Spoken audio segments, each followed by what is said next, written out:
And here we are, our very last video together. Remember Santiago Ramon y Cajal? He was the troublemaker who became a great scientist. Santiago won the Nobel Prize even though he was no genius. In fact, Santiago often had trouble while doing his research. His memory wasn't very good and he couldn't learn very fast.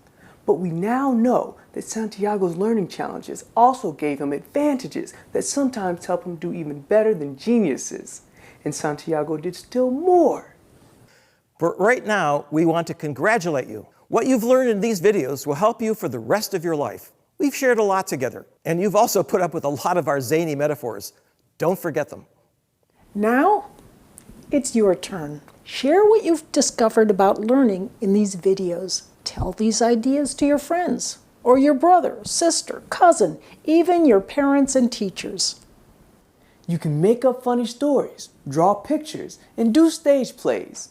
Explain what neurons and brain links are and how they help your learning. You'll remember lessons better by teaching them, and you'll help others at the same time. Let's return to Santiago Ramon y Cajal. He admitted he wasn't a genius. So what was his magic? How did he become a successful learner?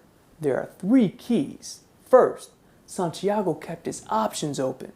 Originally, art was his passion, but he realized he had boxed himself in by thinking he could only do one thing. He expanded his passion to include math and science. So, be like Santiago as you grow up. You don't want your options to be too narrow. The world is becoming more complicated. We need people with broad skills and interests. If you like math, learn to paint or to play a musical instrument. If you like psychology, learn some physics. It's great to learn one topic really well, but you also want to broaden your passions. Second, Santiago was persistent. When he decided to learn math, he went back to the basics.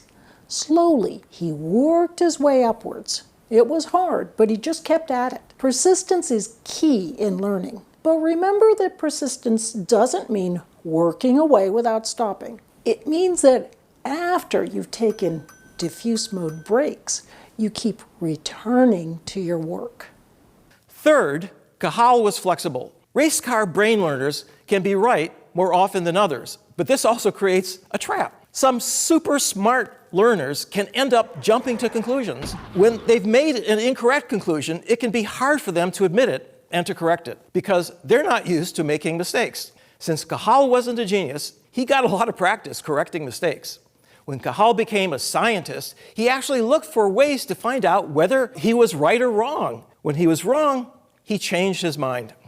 A flexible approach that allows you to admit and correct your errors is the kind of approach that can allow you to do great work of any kind. It can also help you lead a successful, happy life at work with your colleagues and at home with your friends and family. If you are a genius, we hope you've still gotten some useful ideas to help your learning from these videos. If you're not a genius, it's still okay. You have much to share. You can use the strategies and techniques in these videos to open new doors for yourself and for others.